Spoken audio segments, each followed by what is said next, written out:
Welcome to your favorite channel ES Assam paper.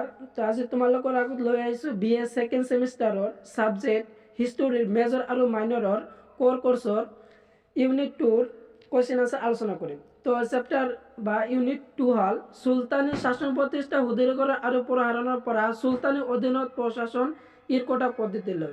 তো ইয়াৰ কিছুমান তোমালোকৰ সমূহ প্ৰশ্ন আলোচনা কৰিম। তো তোমালোকৰ question number 1 হল দিল্লীর সুলতানী সাম্রাজ্যের প্রতিষ্ঠাতা কোন আছে? তো এর উত্তরটা হল কুতুবউদ্দিন আইবক দিল্লীর সুলতানী সাম্রাজ্যের প্রতিষ্ঠাতা আছে। আর কোশ্চেন নাম্বার 2 দিল্লীর সুলতানী সাম্রাজ্য গঠন করা রাজ অংশসমূহের নাম লিখা। তো এর আনসারটা হল দাস বংশ, শামসি বংশ, লোডি বংশ ইত্যাদি। আর কোশ্চেন নাম্বার 3 হল সুলতান উপাধির অর্থ কি? তো এর উত্তরটা হল পৃথিবীর অধীশ্বর হল সুলতান উপাধির অর্থ। আর কোশ্চেন নাম্বার 4 দিয়ে আছে তোমালোকৰ দিল্লীর কুতুব মিনার কোন স্থাপন করেছিল? তো এর আনসারটা হল কুতুবউদ্দিন আইবকে দিল্লীর কুতুব মিনার স্থাপন করেছিল। আর তার পিছত আছে তোমালোকৰ কোশ্চেন নাম্বাৰ 5 কুতুবউদ্দিন আইবকৰ জোয়াইক কোন আছিল? তো এৰ আনসাৰটা হল ইলতুৎমিশ আছিল কুতুবউদ্দিন আইবকৰ জোয়াইক।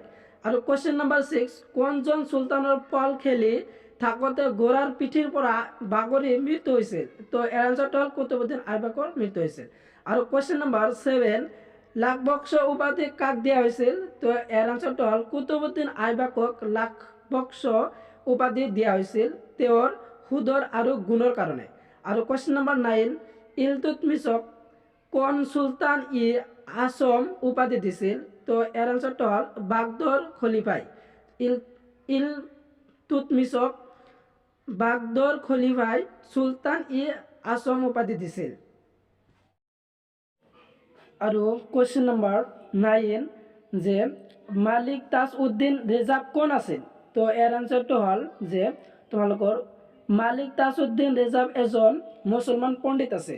আর কোশ্চেন নাম্বার 10 যে দিল্লী দ্বিতীয় বাগদাদ শুরু কার দিনত হৈছিল? তো এর আনসারটা হল যে ইলতুৎমিশৰ দিনত দিল্লী দ্বিতীয় বাগদাদ শুরু হৈছিল। আর কোশ্চেন নাম্বার 11 যে দিল্লীর সিংহাসনত আরোহণ করা প্রথম মহিলা সুলতান কোন আছে? তো এর আনসারটা হল যে সুলতানা রেজিয়া দিল্লীর সিংহাসন আরোহণ করা প্রথম মহিলা সুলতান আছে। কি আছিল? সুলতানা রেজিয়া আছিল দিল্লীর প্রথম মহিলা। আর কোশ্চেন নাম্বার 12 যে সুলতানা রেজিয়া কোন আছিল? ইলতুৎমিশ জীয়েক আর দিল্লীর প্রথম সুলতানা আছিল।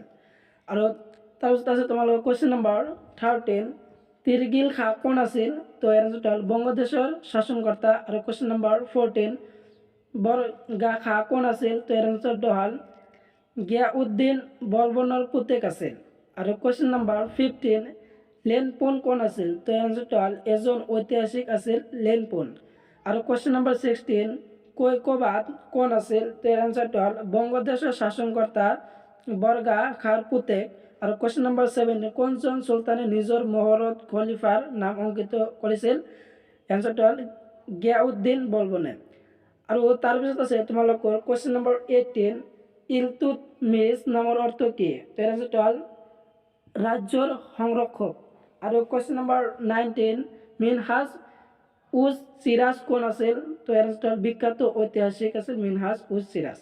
আর কোশ্চেন নাম্বার 20 কুতুব মিনার কাম কোনে সম্পূর্ণ করেছিল? তো অ্যান্সারটা হল ইলতুৎমিশে কুতুব মিনারের কাম সম্পূর্ণ করেছিল। আর কোশ্চেন নাম্বার 21 চিরজোদা আর পাইবন নীতি কোনে পরিচালন করেছিল? তো অ্যান্সারটা হল গিয়াউদ্দিন বলবনে। আর কোশ্চেন নাম্বার তোমালোকৰ হেকৰ কোশ্চেন নাম্বার 22 মিলিন্ন পয়াহর অর্থ কি? তো এর আনসারটা হল মিলিন্নর প্রশ্ন। তো এর অর্থ হল মিলিয়নের প্রশ্ন।